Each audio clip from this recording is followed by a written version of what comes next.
சுக்ரீவன். ததிமுகன் மதுவனத்துக்கு ஓடினான். அவர்கள் பேச்சை கவனித்துக் கொண்டிருந்த ராமனுக்கு ஏதும் விளங்கவில்லை.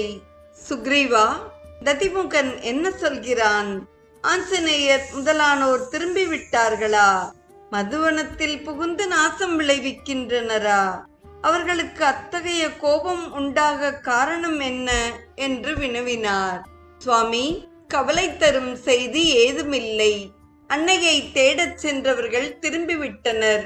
உயிருக்குயிராய் பாதுகாத்து வரும் மதுவனத்தில் அனுமதியின்றி எவரும் நுழைய துணிய மாட்டார்கள்.